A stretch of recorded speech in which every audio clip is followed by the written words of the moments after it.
Welcome back to the Convo Couch, everyone. Pasta Jardula here. And I'm Fiorella.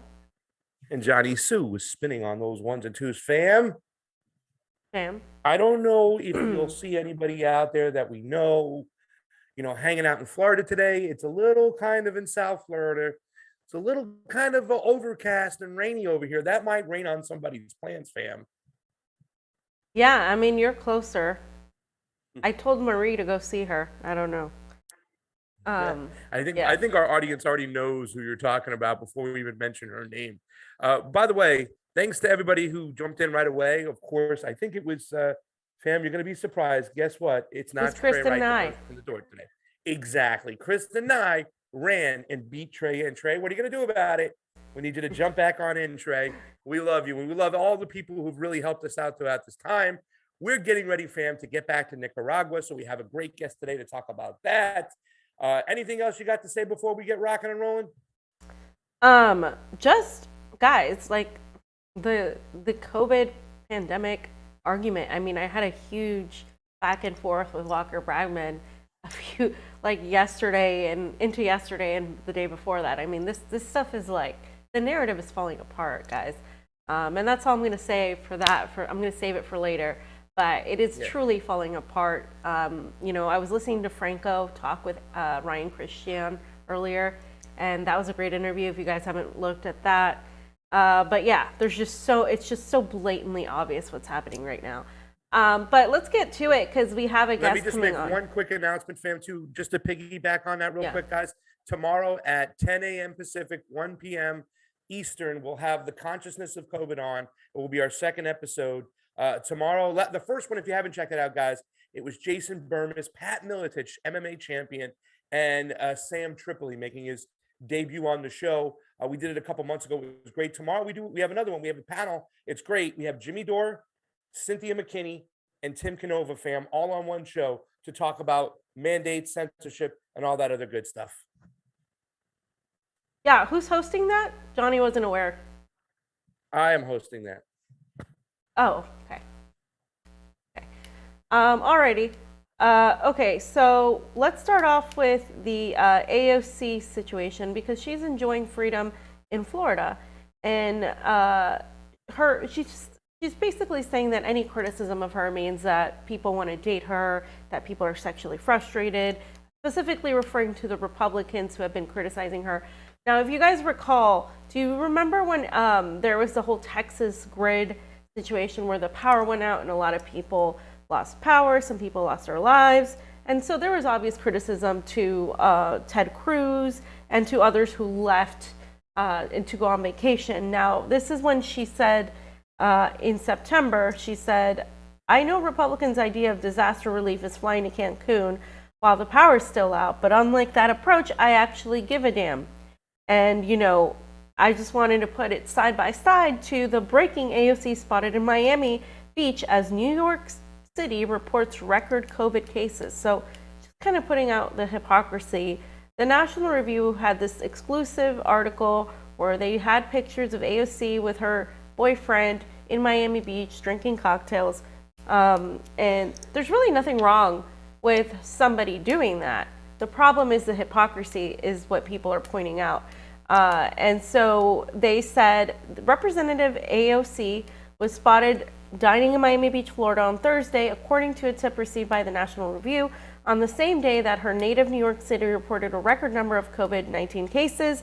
Photos obtained by the National Review show Ocasio-Cortez seated outside Doraku Sushi and Izakaya in Miami Beach Thursday afternoon, raising a cocktail in one and checking her phone in another. Back in February, when Senator Ted Cruz, a Republican from Texas, drew fire for taking a trip to Cancun, Mexico during a winter disaster in Texas that left millions without power or water, Ocasio-Cortez joined the pile-on. If Senator Ted Cruz had resigned back in January after helping gin up violent insurrection that killed several people, he could have taken his vacation in peace. He tweeted at the time, Texas should continue to demand his resignation. So she was demanding his resignation at that time. But there is more. So let's just play this video. She was also, had a crowd there.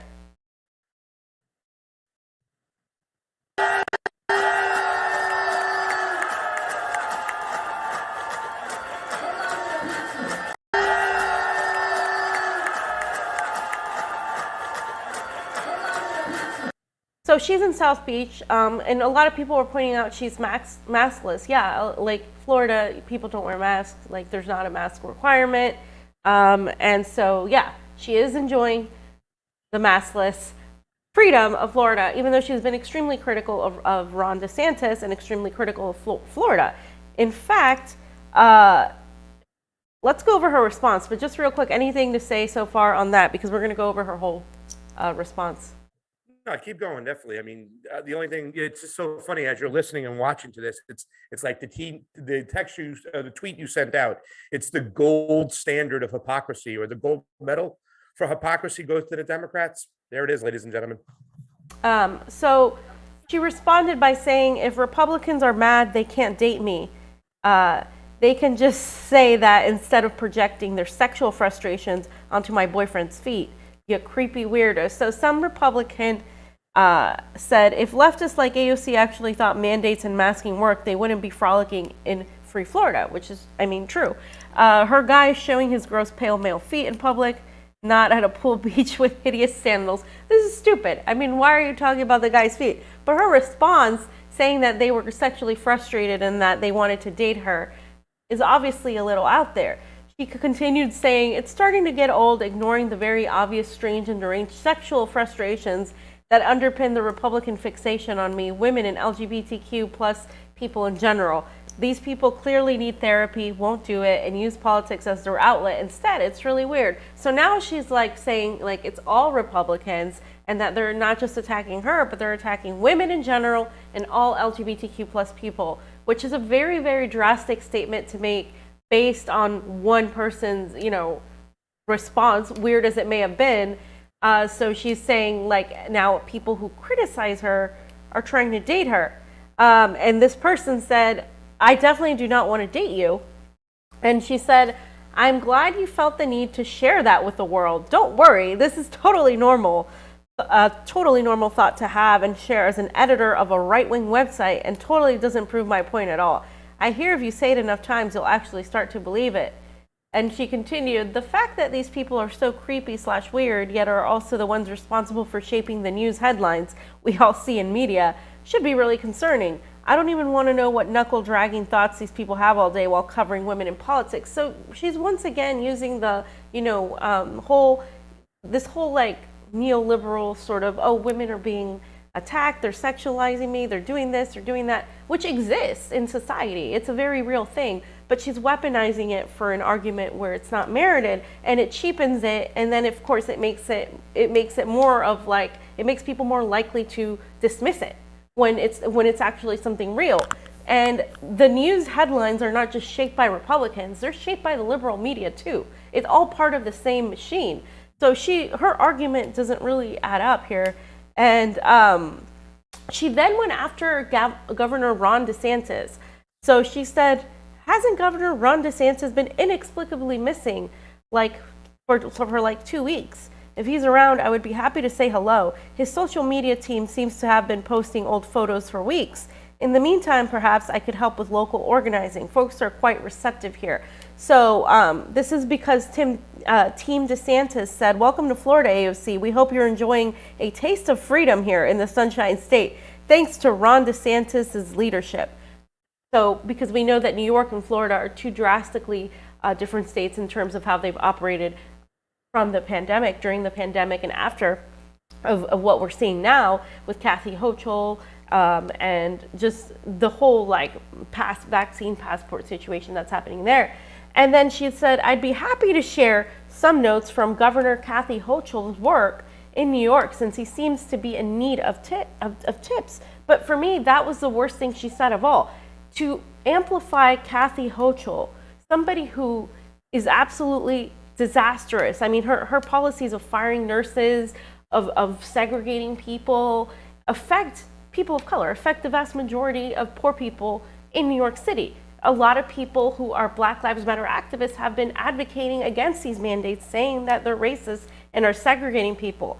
So for her to say that Kathy Hochul's policies are worth echoing, to me, is the most destructive thing she could have said in this whole thing, bar none, because she's saying that she's okay with that sort of authoritarian policy. And I want to play this video where, actually, not even the video. I just want to kind of note that Ron DeSantis was actually accompanying his wife to cancer treatments while she was saying he was missing, which I'm no fan, and everybody knows that, of Ron DeSantis. But it looks bad for her that she actually said that, he's missing when he was with his wife, and she's, she's just digging herself in a hole.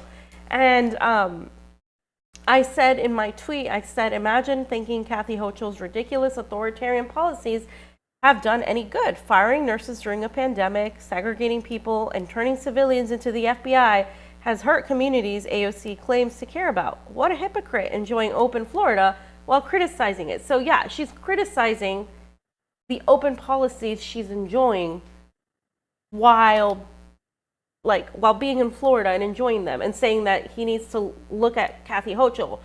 Would she be in Florida enjoying the same thing she's enjoying if Kathy Hochul was governor? It's just so much hypocrisy. It's so blatantly obvious. There's not much else to say. Pasta. Well, it's just funny because it's the same old playbook. Play the three things, right? Like, number one, play the identity card, the feminist card. Like, oh my God, like, look at the way they're attacking women. These people out here, they're awful. But, fam, I do have to say for that man, the reporter who did mention AOC's boyfriend's feet, have you seen those things? Get a pedicure, for crying out loud. You know what I'm saying? He can hang off a tree upside down. Just kidding. But it's just funny when they put that stuff out. You don't know if it's in the real news or if it's in the Inquirer. And secondly, then you start playing team sports. Right. Oh, well, look, where's DeSantis at? Where's he at? We haven't seen him. He's been MIA, so they immediately jump to the team sports, right? And then the third one, just smear, right? You're going to prop up Hochul, who was also absent, fam, from when the city councilman, I think the city councilman Kim, was calling for an investigation into those nursing homes. She was absent too as well when it came to that with AOC. So, it is just the same playbook over and over again. But, fam, they know their audience. AOC knows her audience because she knows she's going to have a bunch of people who are entrenched in sensationalism that just love her, look at her star, and make excuses no matter what. Same type of people there are for Trump that are still out there right now, despite what's being said. You know what I'm saying? And they know how to twist people. It's with the emotions. Go to the emotional stuff. Whether DeSantis has been absent or not, his policies as far as economically, and I'm not going to even talk about, medically, just economically, have been sound and better than most other states around the country by far. We are. When it comes to what? When it comes to COVID? Specifically? Yeah. Economically with COVID. I'm not even talking about, the Regeneron and all that other stuff that he's doing over here. I'm talking just the economics. Florida is thriving more than any other country right now.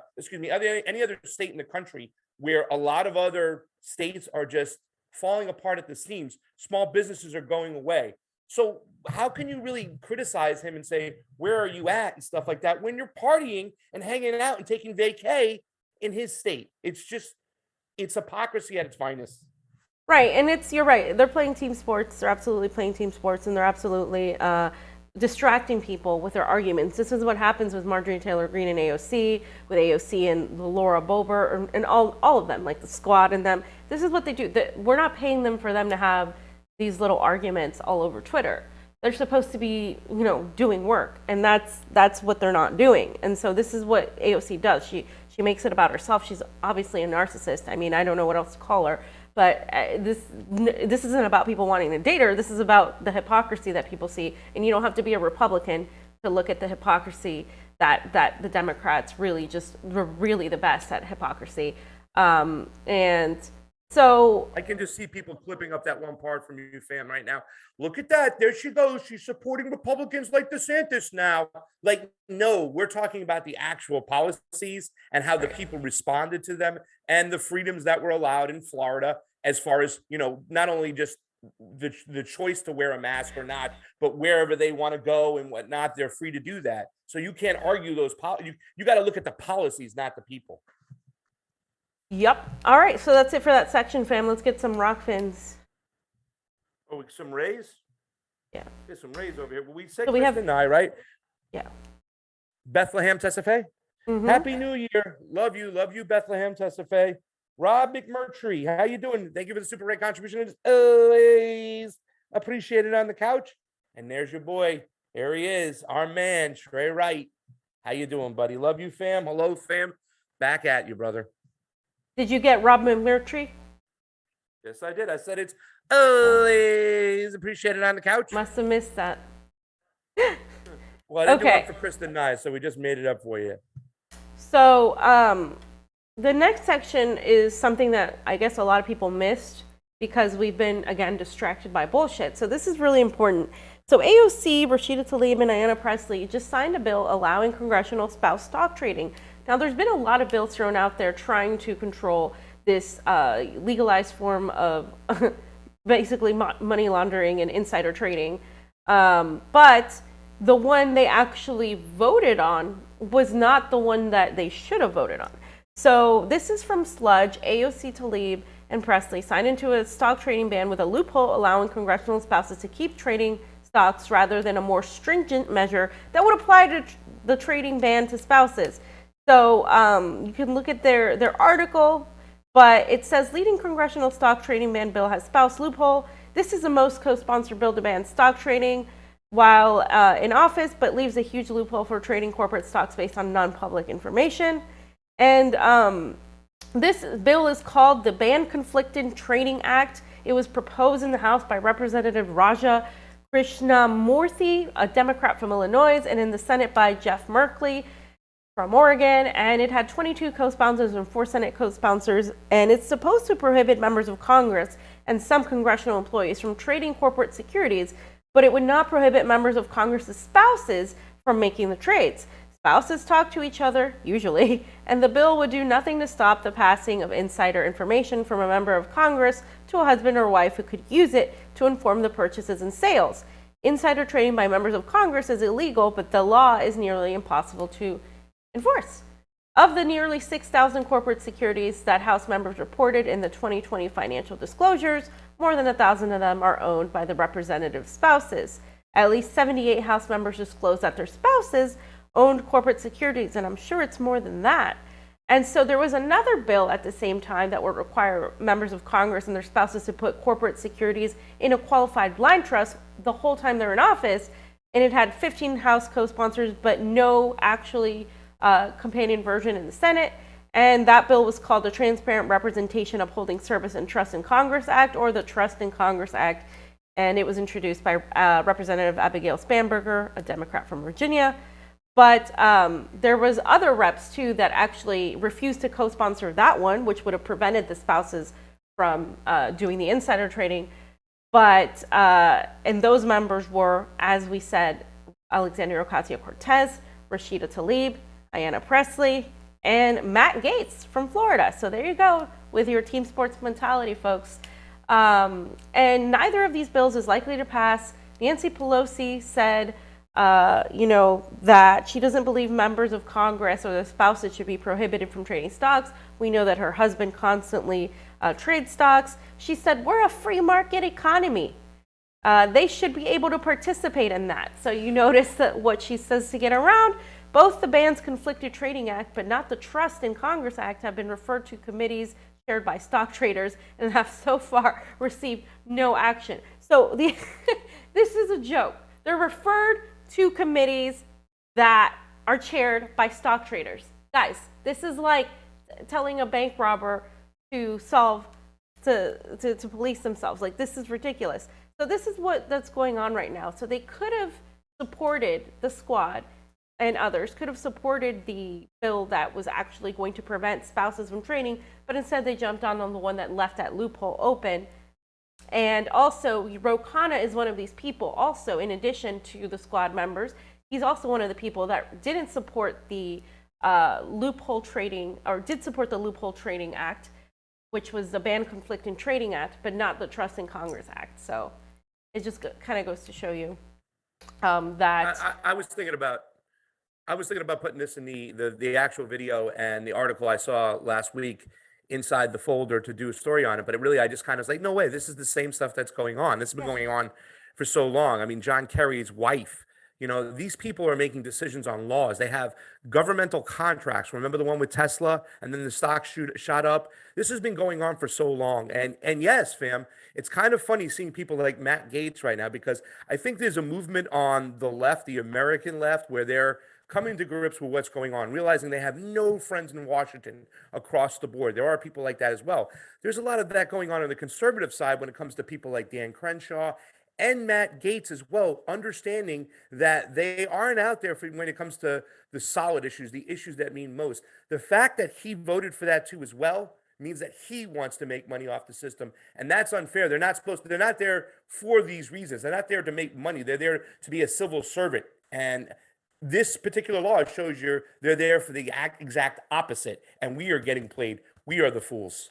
Right. This has been happening for a while, but the important thing to note is like the media is going to play it out as AOC and progressives just signed a bill to stop stock trading, but they're not going to talk about the loophole that allows the spouses to stock trade. That's the important thing to note about this legislation. And also, I don't believe Matt Gaetz and Dan Crenshaw really are really part of any sort of outsider system. The movement on the right is a populist right movement that is the people. That the voters, the civilians, those people. It's not really people in the inside of the DC Beltway. I think there's a difference between, that. Some of the people that have actually been pushing back against a lot of this are more of the libertarian-minded type. But at the end of the day, the vast majority of these people on Democrat or Republican play team sports. And they're going to do what they need to do because they're politicians, and they're going to try to do what they can to make money. So, yeah, that's that section, fam. Yeah, I don't have much to say on that. I mean, it's just same old, right, fam? We've been witnessing this for how long? Whether it be Ro Khanna's wife, John Kerry's wife, Nancy Pelosi's husband. Now we see Matt Gaetz getting in there. There's even been a lot of finger pointing at Rand Paul too for some of his business deals as well. And I haven't dove deep into it, but I mean, if it's legal, they're going to take advantage of it. And like I said, we the schmucks. I'm kind of curious to see like how a lot of progressives act about this as well. They're going to probably defend AOC. She's at least trying to stop it. Why do you got to go after her, fam? Can't you see that our ideologies align? We just don't have the same tactics. No, the ideologies do not align because they're out there doing other things and they know what they're doing. So it's just one of those situations, more of the same when it comes to the loopholes in which Congress members can make money, or their husbands or their families can make money. Trump did it too as well, right? I mean, come on. Yeah. So guys, we can go on to the next one and then go back when your guest is here, because it's kind of a short section. Which one? Section 4.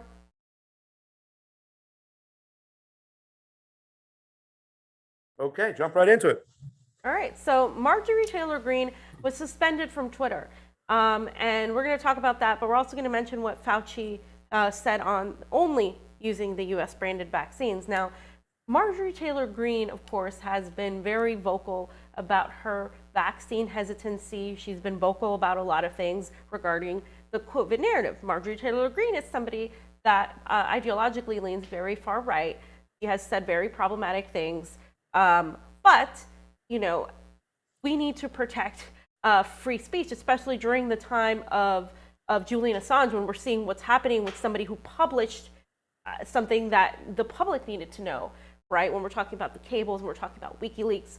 And so the fact that she was taken off of Twitter just goes with the trend that we're seeing, where even if you're the president of the United States, they can take you off Twitter. And if you're Marjorie Taylor Greene, they can take you off Twitter. If you are,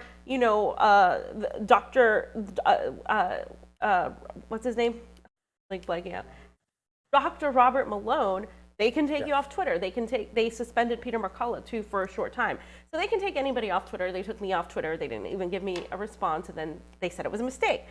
But the Marjorie Taylor Greene situation, a lot of people on the left are happy about because they don't like her. So again, we're experiencing the same sort of thing. So The Hill said Twitter said on Sunday it permanently suspended the personal account Representative Marjorie Taylor Greene, the Republican from Georgia, over social media platforms' COVID-19 misinformation policy. The social network said in a statement that it took the action after repeated violations of privacy. So they actually released a whole statement telling everybody no, that why they suspended her. They said, we permanently suspended the account you referenced at Marjorie Taylor Greene for repeated violations of our COVID-19 misinformation policy. We've been clear that per our strike system for this policy, we will permanently suspend accounts for repeated violations of the policy. This is what a Twitter spokesperson told The Hill. She was previously suspended before, though, for several times for supposedly violating the same policy. She received a 12-hour suspension in July regarding 2 tweets she posted in which she falsely claimed COVID-19 was, quote, not dangerous for people who are under the age of 65 or not obese. We can talk about that later on Rokfin Only. In August, her personal account was suspended for a week after she claimed that, quote, these vaccines are failing and do not reduce the spread of the virus, and neither do masks. That's what she said. And the COVID-19 vaccines, according to The Hill, have proven to, and the CDC, to be safe and effective against severe infections. The disease is severe and deadly, especially among the elderly and immunocompromised, and has repeatedly overwhelmed hospitals, etc. So I just want to go over, show you guys a little bit of the Twitter COVID policy.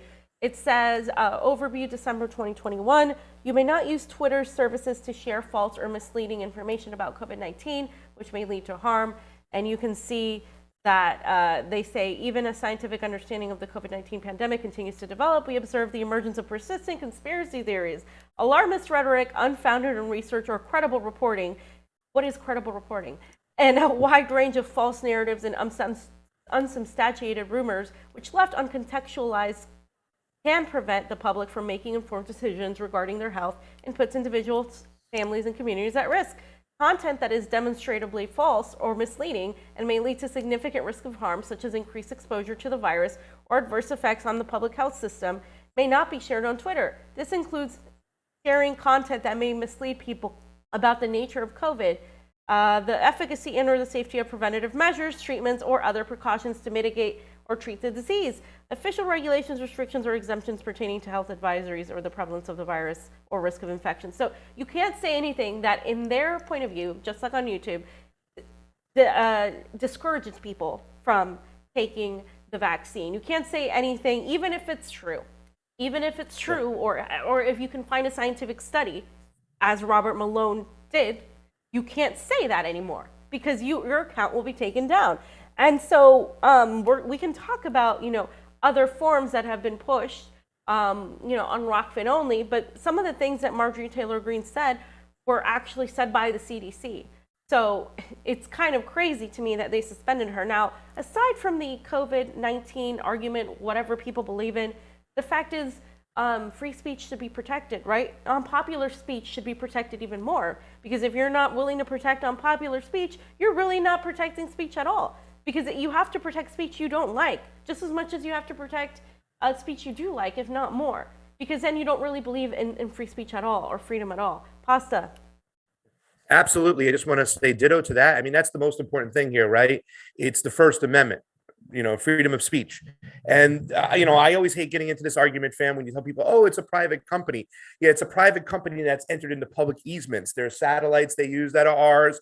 They put their fiber optics in their lines through governmental owned land. There's been laws in place for a long time when it comes to television and radio on how they have to approach speech.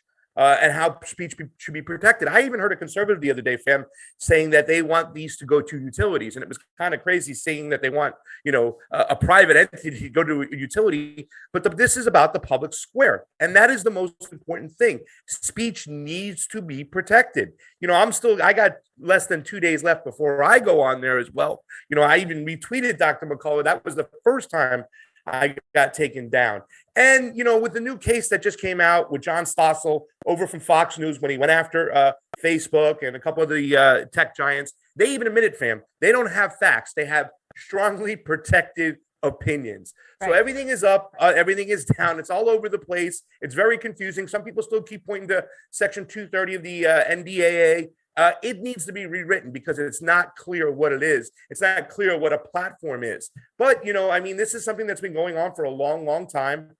They've been slowly taking away all the protections for the people when it comes to speech. And that's what we're faced right now. It's almost crazy that we're living in a time where they're taking things down left and right, even when they are repeating the words directly from the CDC, fam. Yeah, and another thing I want to say too regarding that is if you live Twitter isn't a small, tiny private entity. There is legislation being made with these big tech and surveillance, gigantic corporate, just giants in Congress. They literally have a say as to what the legislation is made. So they're accepting a certain narrative. So you can't say that Twitter is its own private company. You can't say that, especially when you have a government that is an oligarchy where you have corporations have merged with the government. It is no longer a private entity, and there are no fact checkers. There are no, there is no truth. It's like it's their opinion of what is the correct narrative that is truthful. Because we have seen many times where people bring up studies and things that contradict the current narrative, but they're actually based in science, and they get taken down too, whether or not you believe them or whether or not you think they're valid. If they're bringing up data or if they're quoting the CDC, I'm still seeing people get taken down by quoting the same thing the CDC is saying. So obviously this isn't rooted in truth. It's more rooted in what the narrative that they want to present is. And Alex Rubinstein said it really well. He said, social media banning elected officials, whether a rep like MTG or the president of the United States, is actually anti-democratic. For all the Democrats' hand-wringing we see about threats to democracy, they conveniently overlook big tech power when their enemies are censored. And that's what we see happening a lot on the left. They cry when they get censored, but they don't care when somebody on the right gets censored, which lends itself to hypocrisy. And the right does it too. They don't really, a lot of them don't really talk about when somebody on the left gets censored. And so we see this, once again, team sports mentality playing out where it's really, they're just playing you guys against each other. The reality is free speech of all kinds, whether you agree with it or not, should be protected. As long as you're not inciting violence, we know the laws. As long as you're not breaking the real laws is what, what's put in place. And the crazy thing is, if you ever watch any of these hearings, fam, 90% of it is just like the left. They want more censorship from these people. They think they should be able to silence their opponents or their opponents' opinions. And the right, the conservative establishment right, the 40% of them, right, the rest of the 40%, I'd say about 90% of the Republican Party is out to censor different people. They want Iran censored more. They want China censored more. It's only a little sliver of a few members who are the libertarians that, want free speech out there, period. So we don't have a lot of friends in Washington when it comes to this situation. And I think things are going to get worse before they get better. And I'm only crossing my fingers and hoping that they get better, because now the new CEO of Twitter, he's on a rampage, fam. Yeah. And he's taking down reputable doctors that had great ratings online for their patients even before COVID came along. So these are compassionate, great doctors like McCullough, like Malone. And the fact that they're just shutting them down left and right is crazy. Like you said, freedom of speech means all speech, even the speech you don't like, especially the speech you don't like, fam.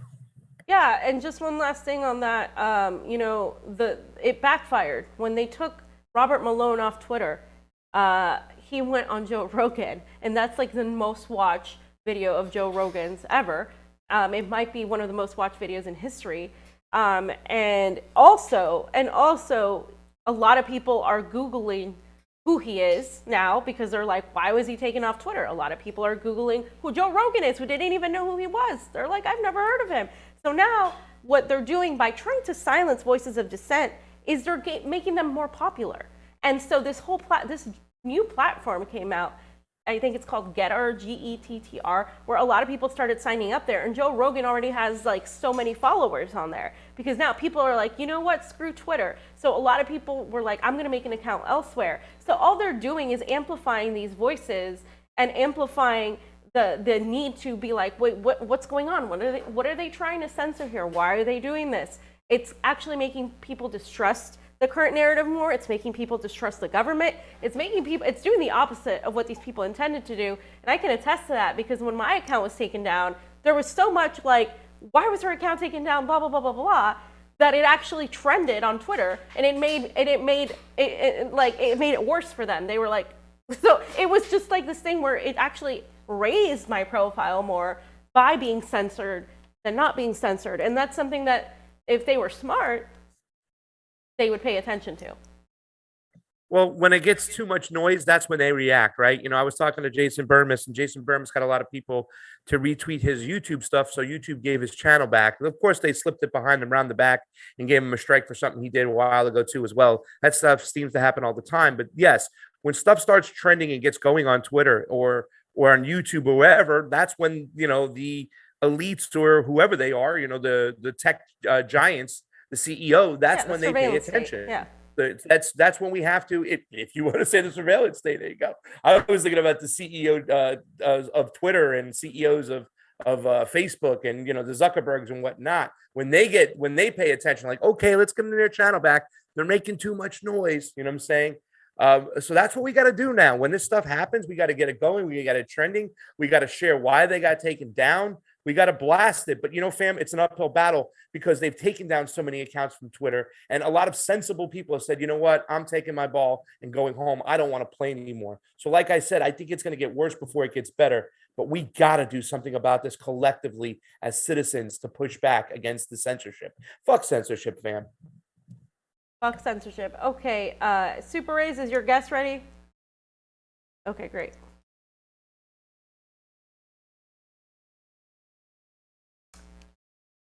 Okay, so let me go ahead and read some Super Rays real quick. Trey Wright, thank you for the Super Ray. He said hello. John Lavin, thank you for the Super Ray. Happy New Year, fams. Keep kicking butt in 2022. Mandy Zimmerelli, thank you for the Super Ray. Well, it's Zimmerly. Oh, sorry, Zimmerly. I said Zimmerelli because I made her more Italian. Mandy. That's your fault. It is. I'll take the blame for that one, but thank you, Mandy. It is always appreciated on the couch, fam. Okay. Is he on, John? He should be. That's what he said.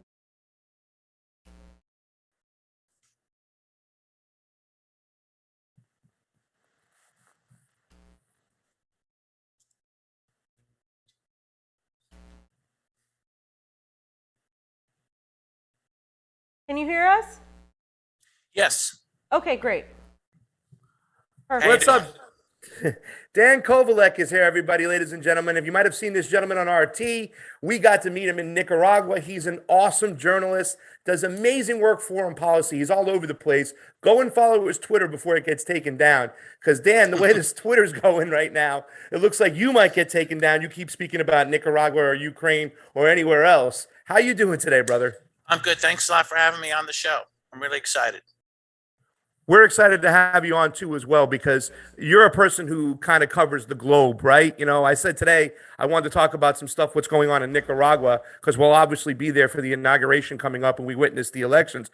But I also wanted to get your opinions on Ukraine and the Ukraine-Russia, in air quotes, crisis. I don't think it's anything of a crisis. I think it's a lot more noise coming on from the mainstream media. But if you look at the New York Times, you saw the other day, it says Putin warns Biden of complete rupture of U.S.-Russia relationship over the Ukraine. And it said President Vladimir Putin of Russia spoke with President Joe Biden for 50 minutes. They had the conversation about the escalating crisis in Ukraine, but his intentions remained unclear. I love the way they always kind of frame the opposition or, another country as the boogeyman. And then they have a picture of, Biden coming down, looking all military-wise, off the plane. President Biden spoke with Vladimir Putin, Russia, by phone Thursday regarding the situation of the Ukrainian border where Russia has massed 100,000 troops by that border. Now, Dan, I would like to remind our audience that this is Russian troops being moved around Russia. That's right. The crazy part about it. Within their border. It would be as if the U.S. had troops at their border in Texas, right? Or in Arizona. Yes, on the Mexican border, but within the United States, right? Yes, I know. It's crazy. So playing on that, why don't you explain the macro of what's really going on the border? Because I watched MSNBC the other day for like an hour and a half. God bless me. It was Rachel Maddow's show, but she wasn't there. And if you would listen, and this is supposed to be the left media, they're so anti-Russia, it's ridiculous. Why don't you give us a little kind of macro of what's really happening at the Ukraine-Russia border? So first of all, you have to go back to 2014. There was a coup in Ukraine, and we know this from statements that were made by various U.S. officials, including Victoria Nuland, who was the U.S. ambassador to Ukraine at the time. She's now in the Biden administration. And statements they made it clear that they backed this coup, and in fact that they manipulated it in a number of ways to make sure that the people they wanted got into power in 2014. What we also know is that some of the people who got into power are neo-Nazis, and there is a significant number of neo-Nazis, particularly in military units of the official Ukrainian government in Kiev. In fact, the former president, the beloved former president of Uruguay, Pepe Mujica, said it's not even fair to call them neo-Nazis because these are really guys who, draw their lineage directly back to the 1920s. These are just straight up Nazis. Yeah. And they very quickly started calling for the ethnic cleansing of Ukraine, of both ethnic Russians and Jews, as Nazis would do. And they have, in fact, carried out a war against the eastern part of Ukraine to carry out this ethnic cleansing. And it's a low intensity conflict, but it continues to this day. There are, Kiev shells the eastern part of its own country. And many have died, many have starved. The most dramatic action was in Odessa, where a union building was burned to the ground by neo-Nazis and killing scores of people within. Again, something that is not discussed in the West. And what has happened as a result of this is that many, when I say many, I mean tens of thousands, I believe hundreds of thousands of ethnic Russians have fled the eastern part of Ukraine into Russia. And so this has impacted Russia. It would be as if, again, we have to analogize because, as Putin has said, what if we had troops in Mexico? What if we had missiles in Mexico? Because NATO does have troops in Ukraine. NATO does have missiles in Poland, okay, right near Russia. So this is not a silly scenario. So it would be as if the government in Mexico had neo-Nazi elements and they were attacking their own people in the north of Mexico on the border of the United States, and hundreds of thousands of Mexicans were fleeing into the U.S. as a result. You better believe the U.S. would be incredibly concerned about this, would also be amassing troops at the border, and would be very concerned about the fact that in this case, it was ethnic Americans, if you will, who were being attacked, right? This is what Russia's facing. Ethnic Russians are being attacked. And by the way, as the late, great Stephen F. Cohen pointed out, one of the great Russian historians, Sovietologist, he said, look, if Putin wanted to access the eastern part of Ukraine, he could have done it already. It would not have been a hard thing to do. And many of the ethnic Russians would like him to do that to protect them. He has so far not shown a willingness or desire to do this, despite the claims that his so-called amassing of troops at his own border is evidence of this. But Putin has a real problem. He does have this humanitarian crisis, and it is a real one at his border. It is a crisis that the West helped create through this coup in 2014. And so this is where we're at.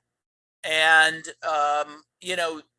neither the U.S. government nor the mainstream media has owned up to this reality of what is happening in the eastern part of Ukraine, which could actually be described not only as ethnic cleansing, but even a genocide against the Russian nationals. So in your opinion, what is the best and worst case scenario that could possibly come out of this situation? Well, the best scenario is that the Minsk agreements, which everyone agreed to or actually followed. And that would de-escalate the situation. It would allow for a certain level of sovereignty in the eastern part of Ukraine. And everyone would be happy, except I guess Kiev has decided they don't want to follow the Minsk agreements, and the West is not requiring them to. That's the best case scenario. You know, the worst case scenario is that there will be a conflict in Ukraine that draws in the major powers, Russia and NATO, and that this could result in World War III. That is the worst case scenario. This is the scenario that sensible people have been warning about for years. And, you know, sensible, reasonable people would say the way to de-escalate this is for NATO to draw back from Russia's borders, to stop threatening Russia, to take troops out of Ukraine. That is the way to do this, not to constantly,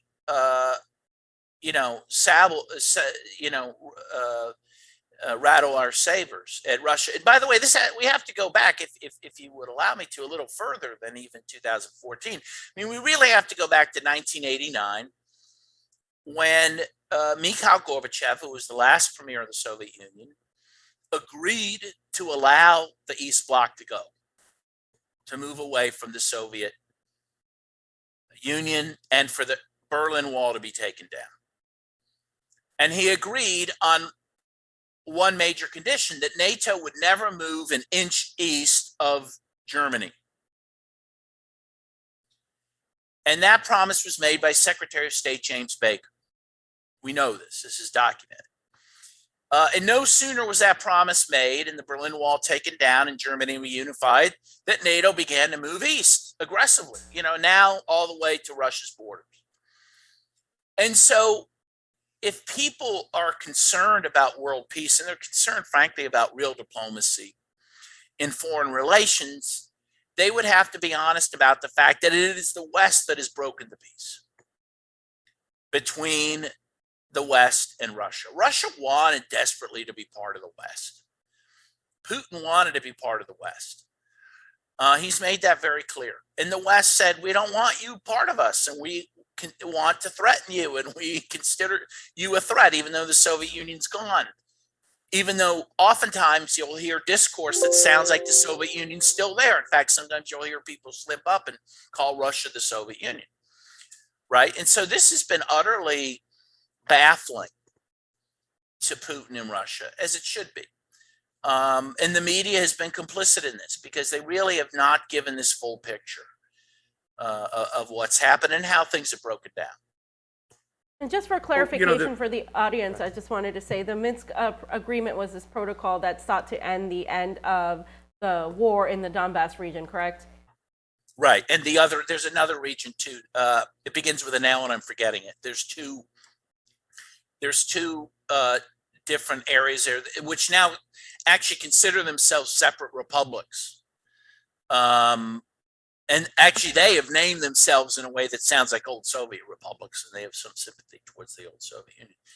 But that's them. They wanted to do that. And that's the other thing that has been misportrayed, is that somehow Putin and Russia have instigated this, when they haven't. It's been the ethnic Russians who have done that in response to the fact that the government in Kiev since 2014 has declared war on ethnic Russians within Ukraine.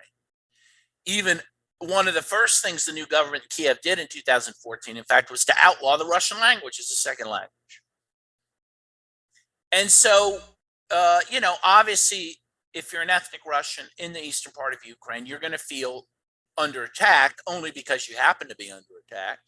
And so, those two areas have declared themselves their own republics. Yeah, and even though Putin wants to join the West, I don't think the military-industrial complex would ever allow that, Dan. They need a big bad wolf, therefore they can get their money, buy weapons, sell weapons, do what they need to do. And I also just want to say, ditto on 2014 as well, because it was a coup. It wasn't a revolution. And, you mentioned Victoria Nuland.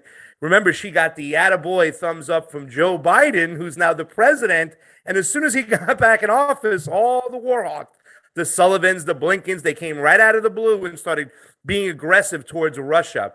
But I want to ask you about your opinions about Zelensky, because I think it's really important, because at the end of the day, the real victims here are the people of Ukraine, right? They're the victims in all this, as Russia and the United States are supposedly going back and forth.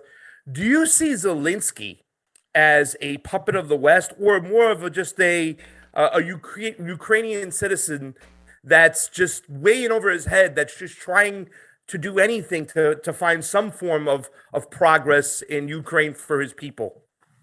I certainly see him as doing the bidding of the West and being a surrogate of the West in Ukraine. And that was the whole idea behind this coup in 2014,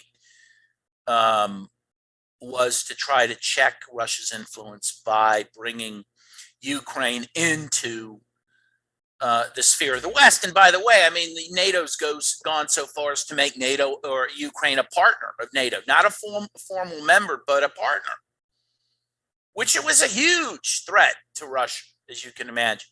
And so it's not even like a secret. I mean, Ukraine is now constituted, with the government they have in Kiev. I mean, they have a loose partnership with NATO. So they are formally part of the West now.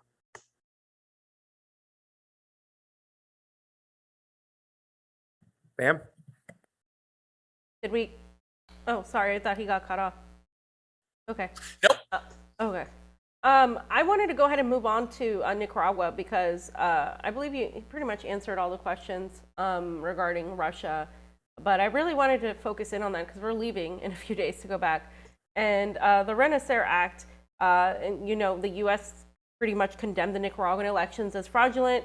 The mainstream media was talking about the elections being completely just like not valid, while simultaneously a lot of independent media was there to pretty much dispel those notions. You witnessed Nicaragua's elections. Does the U.S. have the right to wag their finger at Nicaragua or at anybody in the global South? Yeah, the answer obviously is no. I mean, first of all, we have to start from the premise that, as Jimmy Carter said a few years ago, the U.S. itself is not a functioning democracy. We have a lot of problems with our democratic system, which are quite obvious. We can get into those, but that is just the truth. But also, when we look at Nicaragua, we have to remember the past, right? Americans are not good at knowing history to begin with, or if they did know it, they forgot about it. And we have to remember that the U.S. supported a brutal dictator in Anastasio Somoza and his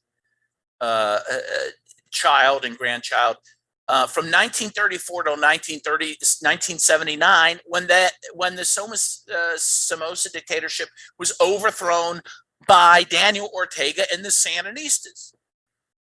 It was Ortega and the Sandinistas that brought democracy to Nicaragua and held the first free and fair elections in Nicaragua in 1984.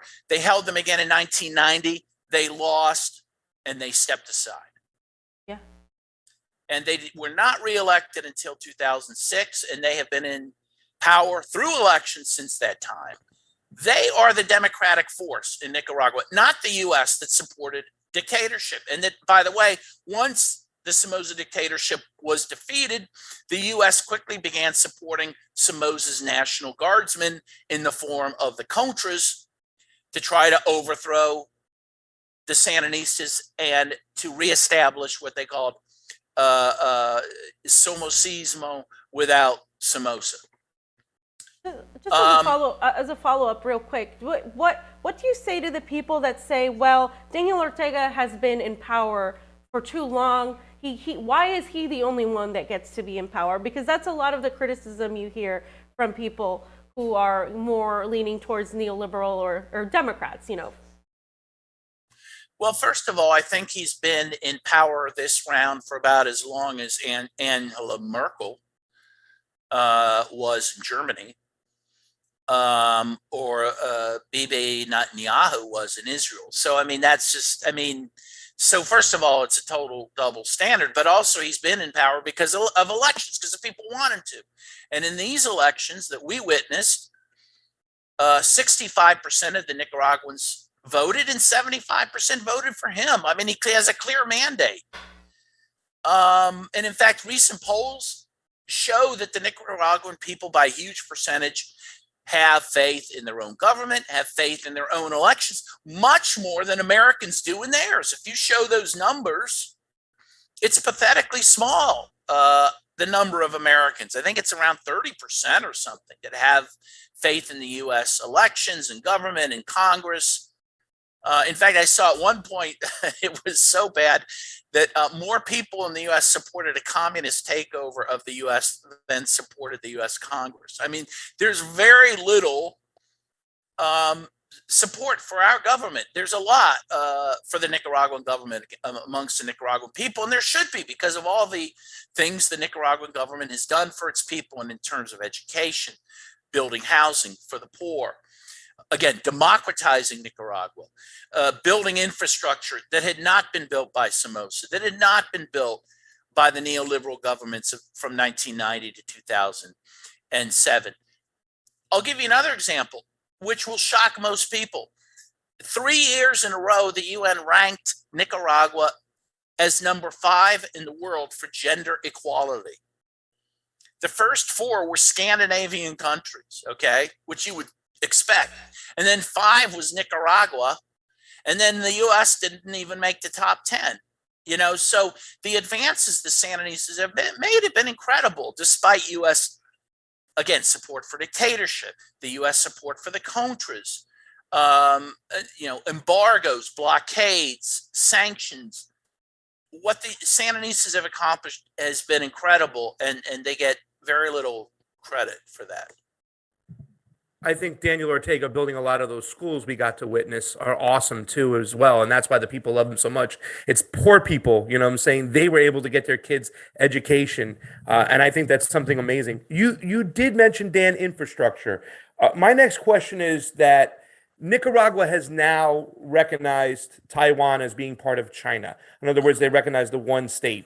That means business will be done with China.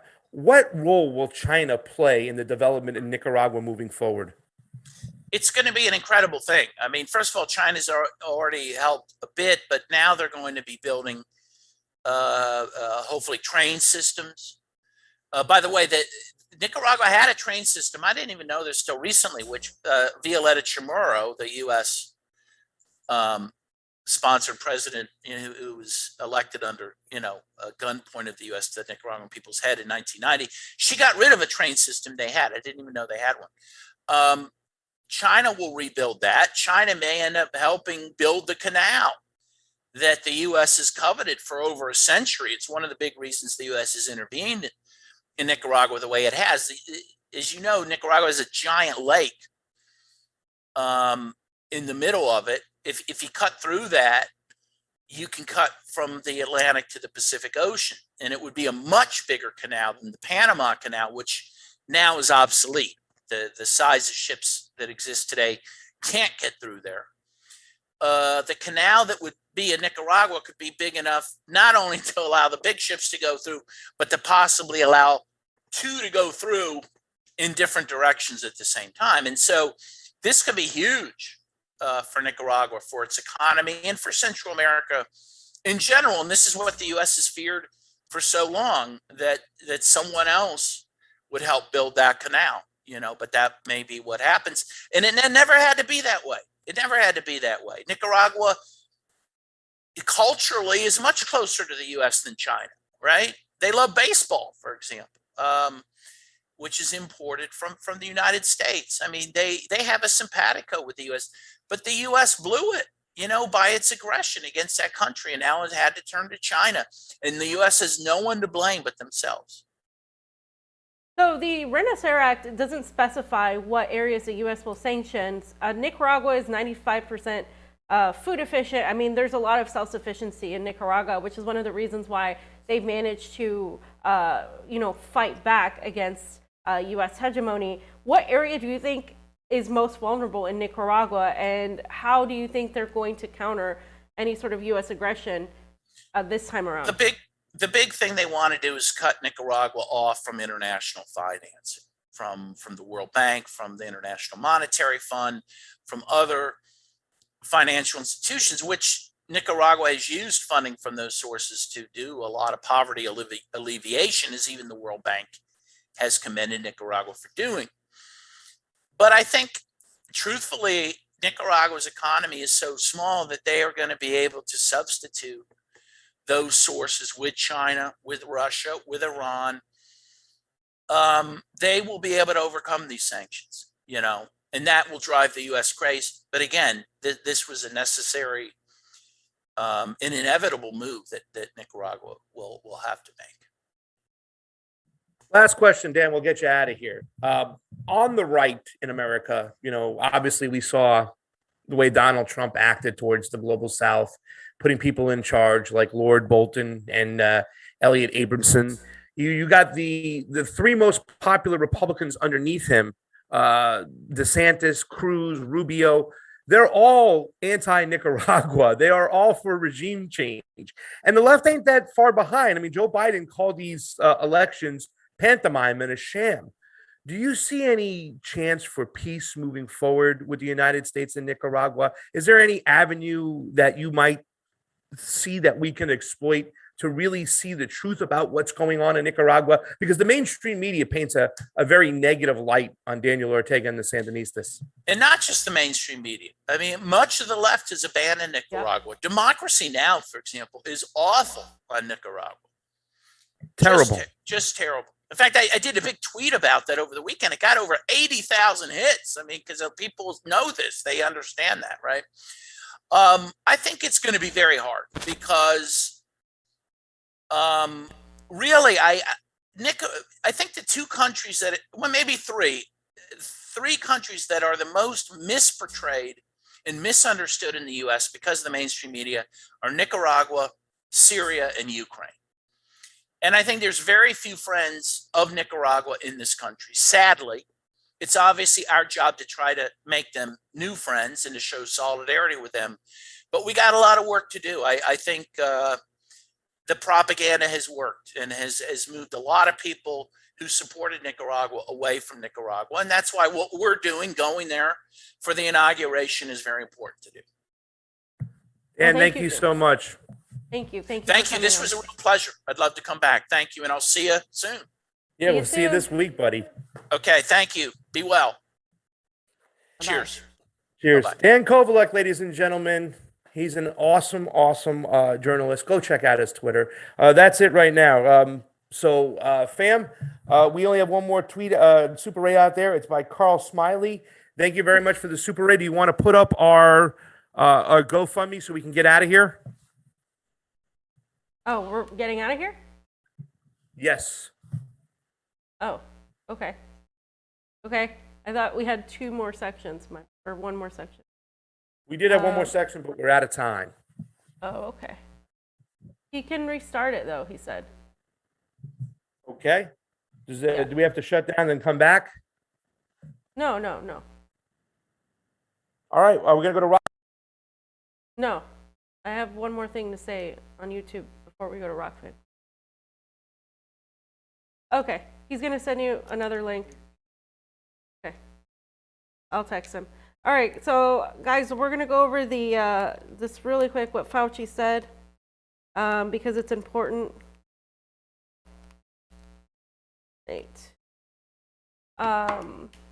But bear with me 1 second until pasta gets. I just wanted to, reiterate that what Dan was saying, how Nicaragua is one of the most misunderstood countries. So is Venezuela, Cuba, and in terms of what even leftist media. And he said it himself. Democracy Now! It's not just Democracy Now! It's a lot of the supposed independent media, a lot of the TYT, a lot of the even the Chilean new president has said negative things about Nicaragua. Even when we go to Honduras and we talk to some people on the left there, they're iffy on Nicaragua because it's mainly because of the propaganda. They see them as very anti U.S., but really they're anti-imperialism. If the United States wasn't meddling in their affairs, they really wouldn't care.